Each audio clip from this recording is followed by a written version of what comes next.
Dalam kesempatan ini saya percaya bahwa firman Tuhan itu sungguh selalu baru, ya. Sebagaimana firman Tuhan itu selalu baru, ada ayat-ayat firman yang menjadi dasar dari setiap apa yang saya korbankan. Saya tidak menyebutnya sebagai recycle, ya. Karena kalau recycle itu biasanya dipakai buat lagu lama di recycle gitu, ya. Berapa tahun yang lalu saya pernah bukakan mengenai ayat-ayat ini, dan berapa hari terakhir saya kembali dituntun Roh Kudus untuk membuka kembali tentang pemahaman ini. Dan kiranya dalam kesempatan ini kita boleh belajar dengan pewahyuan yang memperbaharui setiap kita. Di dalam Efesus pasalnya yang kedua, ayatnya yang ke-10, ya, di sana tertulis demikian. Saya akan bacakan untuk kita sekalian, ya. Yang di ruangan mungkin bisa sama-sama bersama dengan saya. 1, 2, 3. Karena kita ini buatan Allah, diciptakan dalam Kristus Yesus untuk melakukan pekerjaan baik yang dipersiapkan Allah sebelumnya. Ia mau supaya kita hidup di dalamnya. Ya. Kita lanjutkan kembali di 1 Petrus pasalnya yang ketiga, ayatnya yang ke-9. Ya. Kembali kita baca bersama-sama. Dan janganlah membalas kejahatan dengan kejahatan atau caci maki dengan caci maki, tetapi sebaliknya hendaklah kamu memberkati, karena untuk itulah kamu dipanggil, yaitu untuk memperoleh berkat. Ya. Kita lanjutkan kembali ke Yeremia 29 ayatnya yang ke-11. Ya.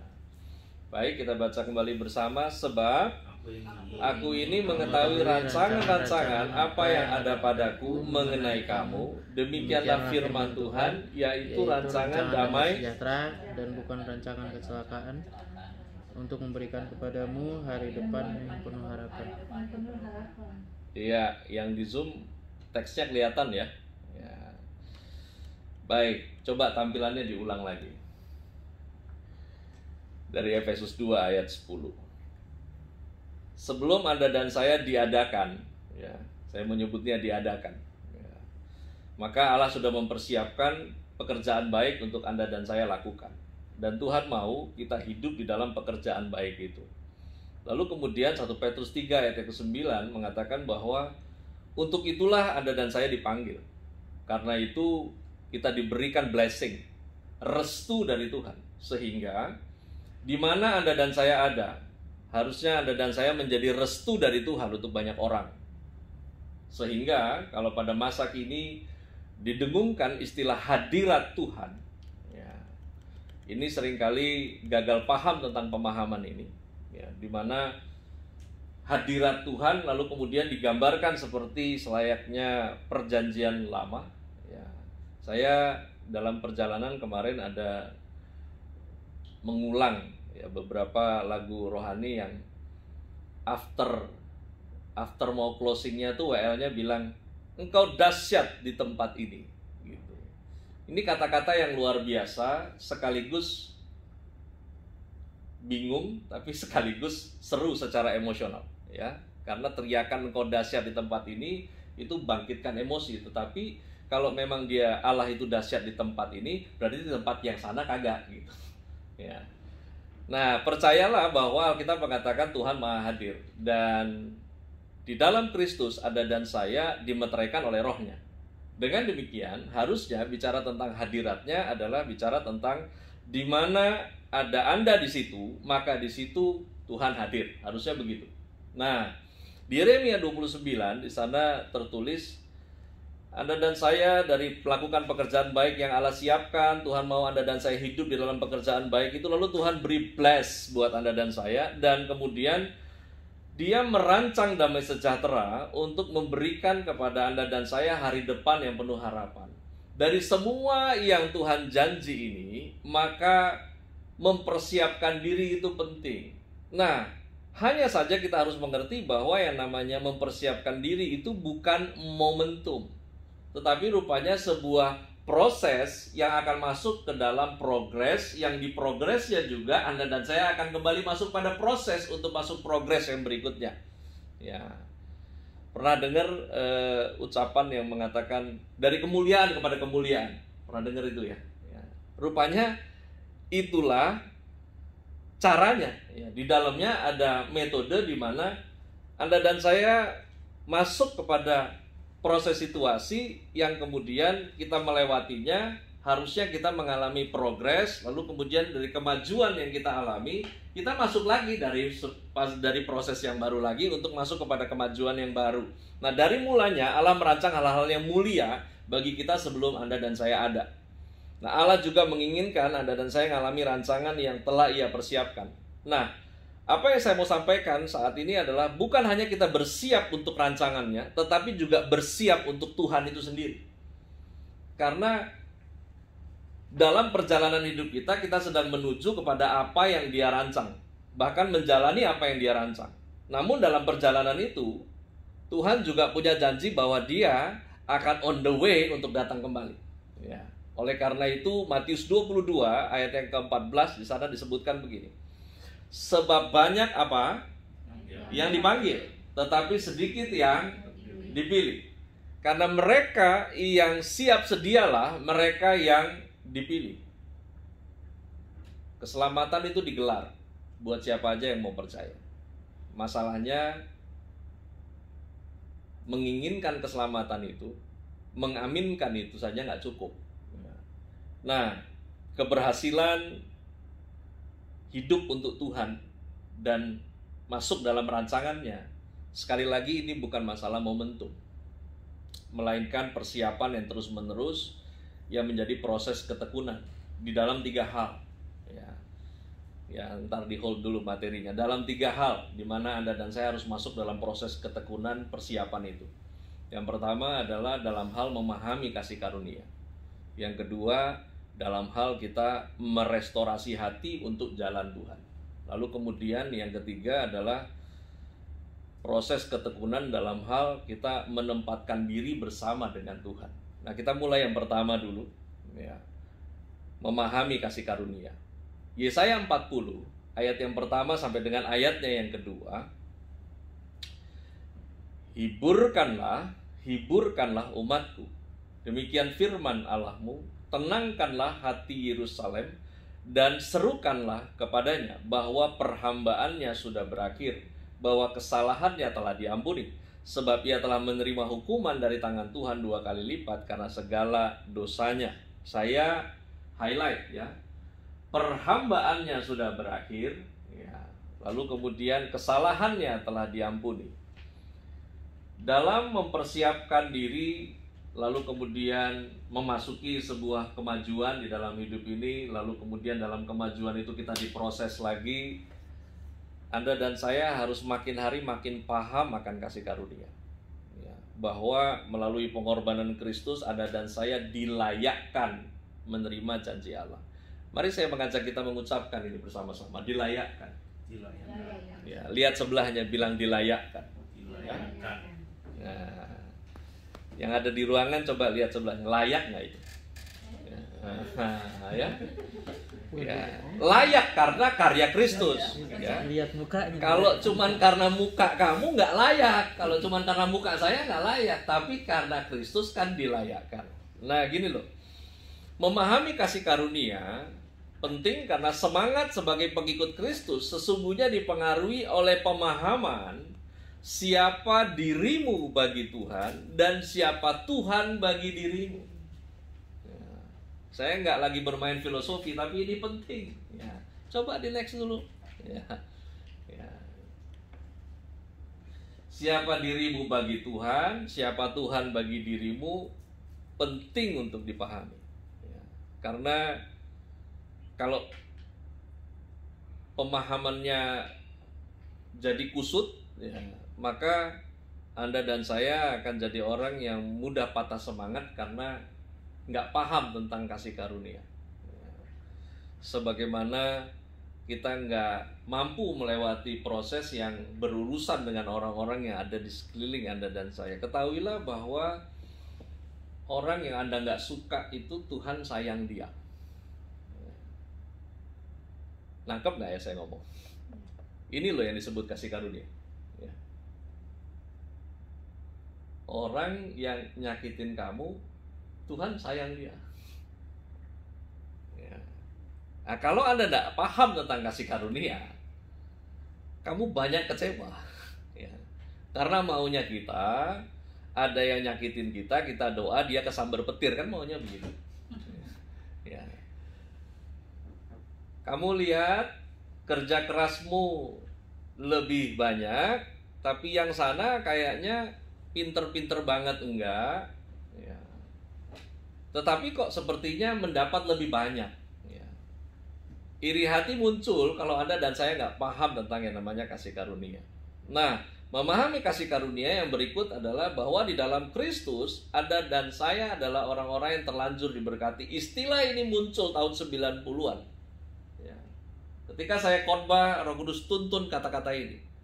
Di dalam Kristus, Anda dan saya orang yang terlanjur diberkati. Tapi rupanya banyak yang menyerap ini secara konsumtif.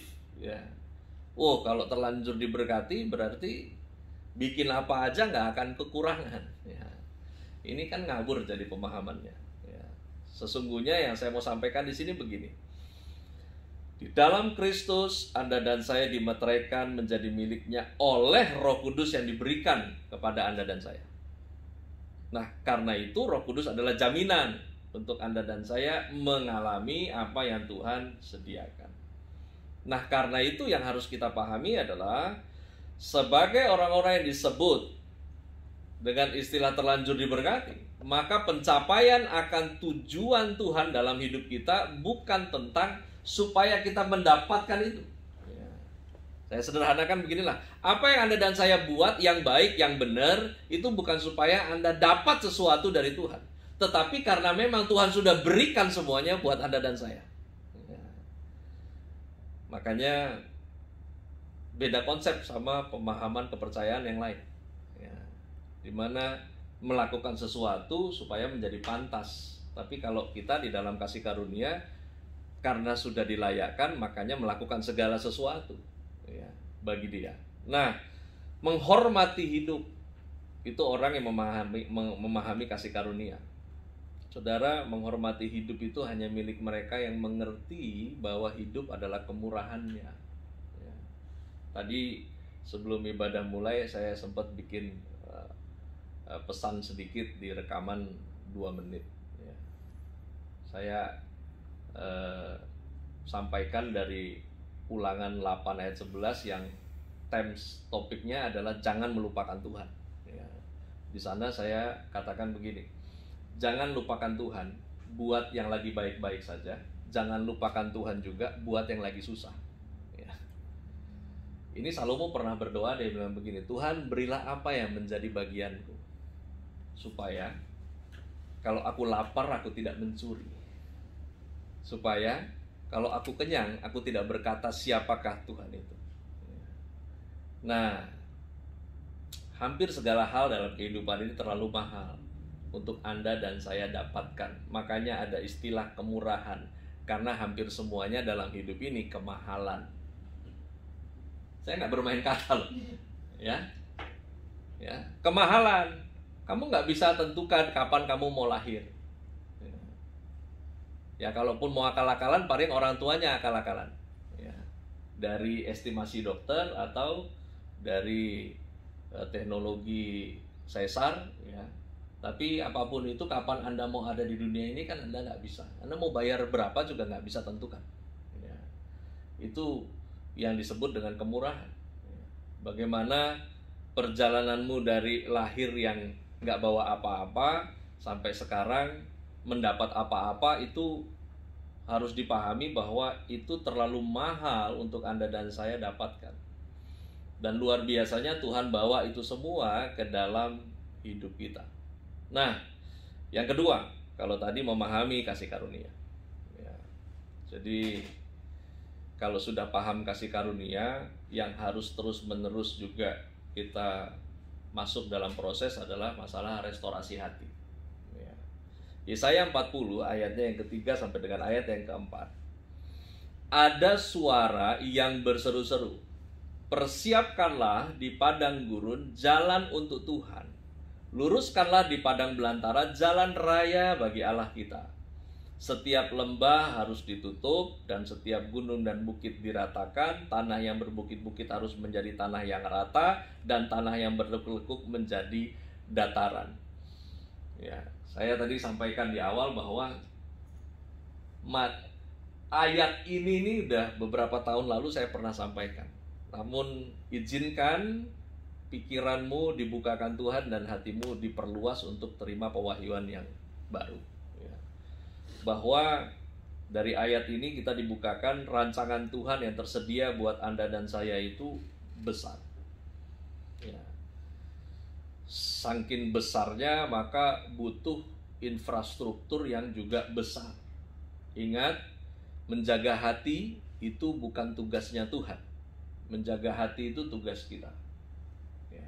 Amsal tulis demikian, ya, bahwa jagalah hatimu, gitu ya. Yang jelas ayat ini beda jauh dari lagu rohani yang pernah Anda dengar. Tuhan, inilah yang ku mau, kau menjaga hatiku. Ya. Simfoninya bagus, tapi rupanya secara teologis pencipta lupa baca Alkitab sebelum ciptain lagu. Ya. Karena jaga hati itu bukan urusannya Tuhan, jaga hati itu urusannya Anda dan saya. Kalau udah tahu jaga hati urusannya Anda dan saya, jangan lagi salahin orang untuk jaga perasaanmu. Paham? Ya. Bilang sebelahnya, urusan lu. Ya. Urusan lu. Ya. Berapa banyak di antara kita jadi goblok sementara tahu kebenaran. Ya. Ngotot supaya orang memahami perasaan kita. Karena nggak urusan orang untuk paham perasaanmu, urusanmu untuk menjaga hatimu.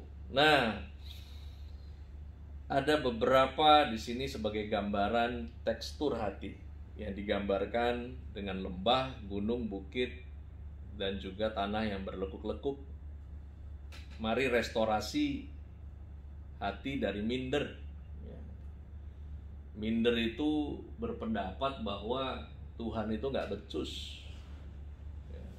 Tahu lembah itu celong masuk ke dalam, ya. Dimana orang minder itu dia orang yang paling sombong di antara orang tersombong, ya. Orang minder itu suka mengalah untuk menyelesaikan masalah yang akhirnya nggak pernah selesai, ya. Anda cari ubek-ubek deh di Alkitab, nggak ada konsep mengalah itu, ya. Konsep mengalah itu miliknya orang minder. Ya. Tuhan sempurna menjadikan Anda dan saya sampai hari ini.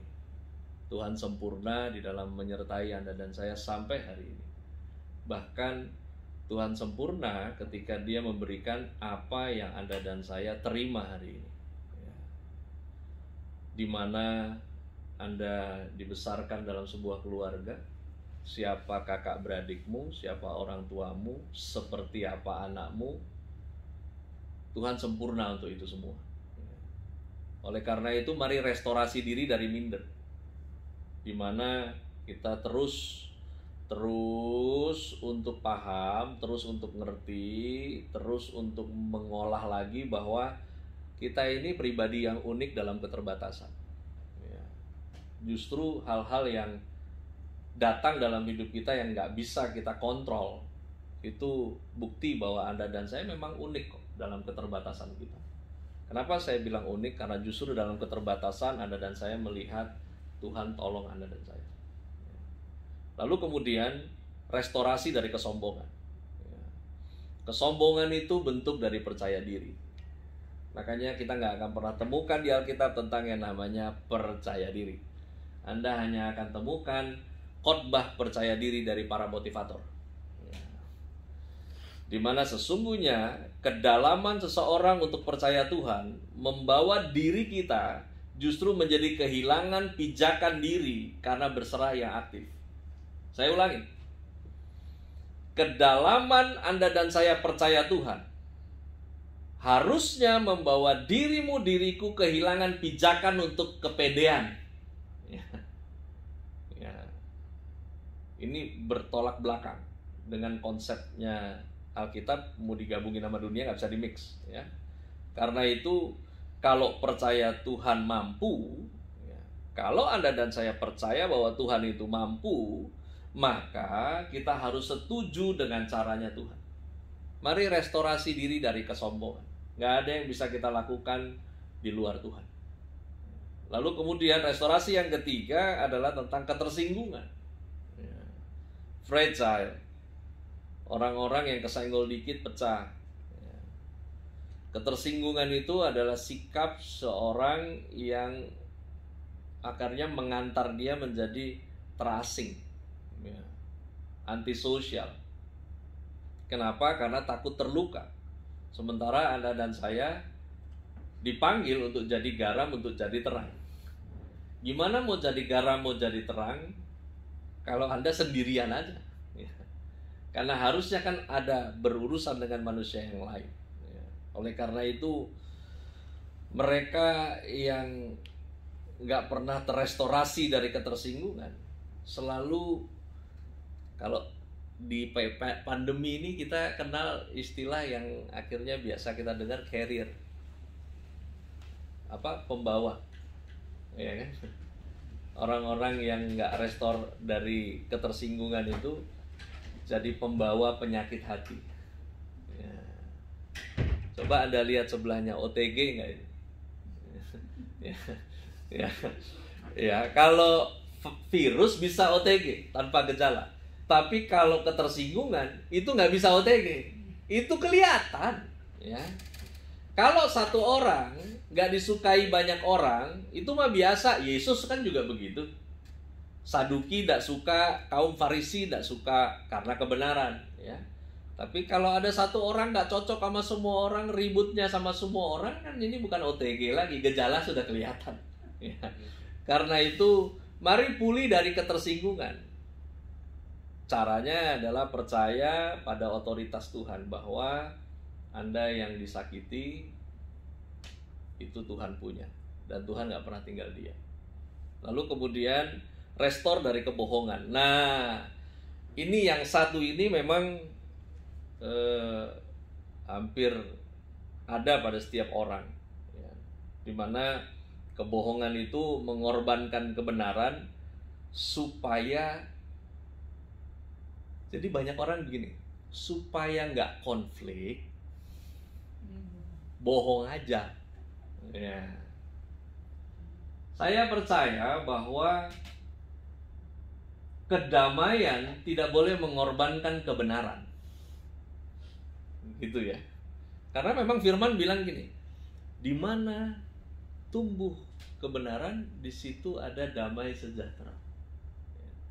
Jadi bohong kalau mau damai, ya korbankan saja kebenaran, nggak bisa. Ya.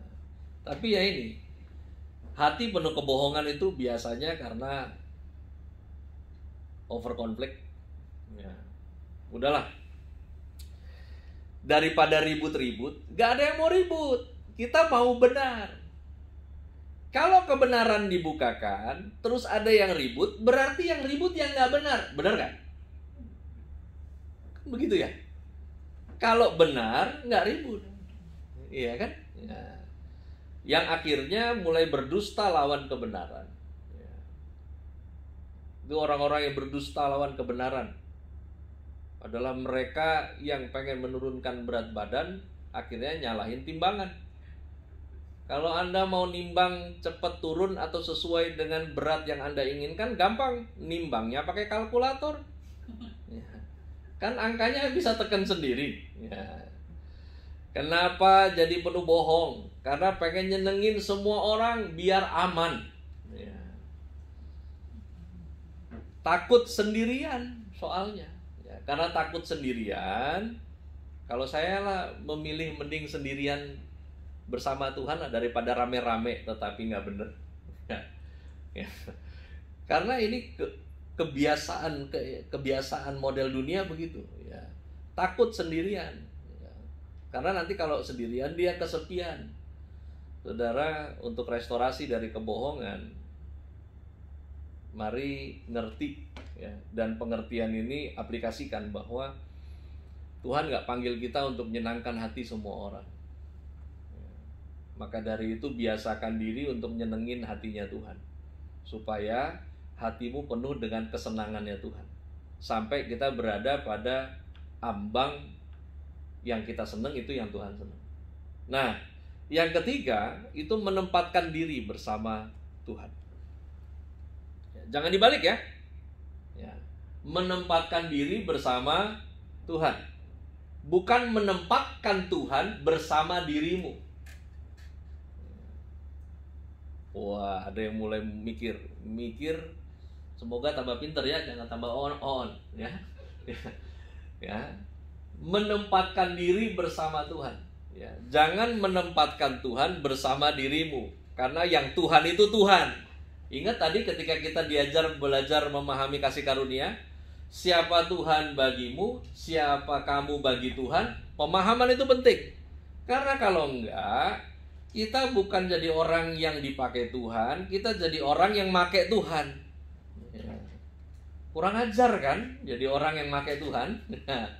Harusnya kan kita yang dicipta, yang dibentuk ini dipakai untuk kemuliaan, bukan kita pakai Tuhan dan kemuliaannya untuk kita. Nah, Yesaya 40 ayat 9 sampai dengan ayat yang ke-10 demikian firman Tuhan. Hai Sion, pembawa kabar baik, naiklah ke atas gunung yang tinggi. Hai Yerusalem, pembawa kabar baik, nyaringkanlah suaramu kuat-kuat, nyaringkanlah suaramu, jangan takut. Katakanlah kepada kota-kota Yehuda, lihat itu Allahmu, lihat itu Tuhan Allah, ia datang dengan kekuatan dan dengan tangannya ia berkuasa. Lihat, mereka yang menjadi upah jerih payahnya ada bersama-sama dia, dan mereka yang diperolehnya berjalan di hadapannya. Menempatkan diri bersama Tuhan, ini adalah prepare proses yang terus menerus, ya. Ini 3 hal ini terus-terusan, ya. Memahami kasih karunia mesti terus-terusan, merestorasi hati mesti terus-terusan, ya. Menempatkan diri bersama dengan Tuhan juga harus terus-menerus, ya. Dimana ada ayatnya katakan naiklah ke atas gunung yang tinggi. Lalu kemudian ada tertulis lihat itu Tuhan Allah, ia datang dengan kekuatan dan dengan tangannya ia berkuasa. Naiklah ke atas gunung yang tinggi. Mari kita pahami bersama bahwa keintiman dengan Tuhan membuat seseorang berada pada tempat Tuhan melihat, sehingga Anda dan saya menjadi orang yang terus siap, menjadi paham tentang ngeliat dari tempat Tuhan ngeliat, gitulah kurang lebih. Membangun hubungan pribadi dengan Tuhan itu seperti berada pada ketinggian. Dan untuk bangun hubungan pribadi dengan Tuhan itu dimulai dari mempersembahkan hidup kepada Tuhan. Karena kalau nggak persembahkan hidup kepada Tuhan, bangun hubungan pribadi dengan Tuhan itu melelahkan. Coba di next dulu ya tadi. Keintiman dengan Tuhan itu menjadikan kita terbiasa dengan dirinya. Saya tulis ini, saya berharap kita tangkap ini dengan rema yang sehat. Keintiman dengan Tuhan menjadikan kita terbiasa dengan dirinya. Maksudnya gini, ketekunan melakukan perintahnya menjadikan Anda dan saya fokus untuk senangkan Tuhan, sehingga kita jadi pekanya kita itu udah, kalau anak sekarang pakai istilah auto, ya, istilahnya auto. Jadi situasinya berubah, tapi Anda connect-nya ke Tuhan, bukan connect-nya ke situasi. Ya. Saya sampaikan beberapa waktu yang lalu bahwa dunia ini sebetulnya nggak usah bahas masa sukar sih, ya. Karena memang ujung sampai ujung dunia ini padang gurun. Ya. Kesusahan ya tempatnya di dunia ini. Tempat Anda dan saya nanti endingnya kan di Yerusalem baru. Ya. Jadi jangan betah di dunia, karena siapa yang betah di dunia, Anda nggak betah di sorga. Ya. Makanya hati-hati terpesona dengan tempat-tempat wisata. Ya. Anda exciting dengan apa tuh Raja Ampat, Anda exciting dengan pulau-pulau, ya. Ya kalau lo mau di situ terus itu aja. Kalau gue mah pengennya di Yerusalem baru nanti. Ya. Nah, bertekun untuk lakukan perintah Tuhan itu memampukan Anda dan saya berpikir dan merasa seperti Dia. Ya. Ini bukan tentang mau mengganti Tuhan, tetapi menjadi orang yang selaras dengan kebenarannya. Ya. Dan orang-orang model begini nyambung. Ya. Nyambung. Anda bangun persembahkan hidup terus kepada Tuhan. Dengan persembahkan hidup berarti Anda nurut yang Dia perintah, lakukan lagi, berurusan dengan situasi lagi, tapi balik lagi ke perintahnya, lakukan lagi, ketemu lagi kondisi lagi, balik lagi kepada perintahnya, lakukan lagi. Itu dalam perjalanan mengikuti Yesus bikin Anda dan saya jadi orang-orang yang harmoni dengan Tuhan, selaras. Maka memang saya melihat makin kesini, ya, saya senang untuk saling menguatkan, karena itu gunanya anggota tubuh Kristus. Ya. Namun yang nyebelin adalah kita kenal dengan orang-orang yang bergaul, ya, saya pakai tanda kutip, bergaul dengan Tuhan cukup lama, ya, tetapi ujung-ujungnya bebal, ya. Yang mana ngobrol sama yang model begini, dia tahu ayatnya. Ya. Jadi memang konseling itu ada dua macam memang. Satu memang orang butuh nasihat, yang satu lagi orang butuh pembenaran. Kalau yang butuh nasihat, dia butuh kebenaran. Kalau yang satu lagi biasanya cuma cari pembenaran saja untuk keputusan yang dia mau ambil. Nah, yang berikut hanya mereka yang punya dimensi Tuhan, yang mampu bertahan sampai akhir. Ini akan begitu terus, ya, terus saja begitu terus. Ya. Gak tahu lah kita. Habis COVID-19 emang gak mungkin ada COVID-20. Ya. Iyalah, semua yang ngaku pinter aja nemuin vaksinnya lama. Ya. Emang dia gak bermutasi. Ya, saya gak nakut-nakutin loh. Ya, Anda jangan ikut ibadah nih, apalagi yang di Zoom ikut ibadah OFS lah, ini nakut-nakutin. Ya, bukan nakut-nakutin. Karena dunia ini memang makin kesana makin buruk, ya. Dan dalam situasi yang Anda dan saya masuk, berubah-berubah situasinya. Bahkan hati manusia juga berubah-berubah, cuma Tuhan kita yang gak berubah. Makanya pengenalan akan Tuhan itu mendatangkan ketahanan. Anda dan saya memiliki defensif untuk tetap mempercayai Tuhan, hidup oleh iman, bukan mistis, ya. Bukan motivasi sekedarnya, melainkan menghadapi realita yang terus-menerus, kemudian merealisasikan kebenarannya. Gini, aduh pastor ngomongnya ketinggian. Nggak ketinggian. Saya pengen kita bukan jemaat yang sekedar ikut Tuhan suka-sukanya, tetapi jadi jemaat yang ikut Tuhan, bikin Tuhan suka, gitu. Ya. Tadi pagi setelah saya khotbah di daerah Cengkareng, ya kita pakai ala ini kan, ala restoran Sunda, ya kan, kayak orang Wilujeng Sumping, ya kan, begini doang, ya.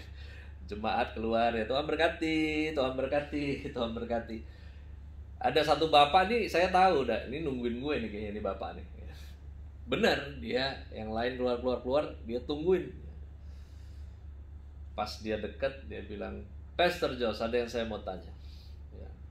Saya tuh belakangan ini sering mendengar, ya, cuman karena tadi pakai masker ya, jadi saya butuh ekstra untuk denger. Nggak tahu dia nonton YouTube, nggak tahu dengerin podcast, ya whatever itu. Tapi dia lagi ngikutin kesaksian-kesaksian dari orang-orang yang pindah menjadi mengikut Yesus. Ya. Dan dia bilang, luar biasa loh kesaksiannya. Ya. Itu tuh intinya adalah dia bilang begini, saya kok jadi agak iri ya. Saya bilang, irinya gimana Pak? Iri. Saya itu dari rahim ibu saya ya sudah diakuin Kristen.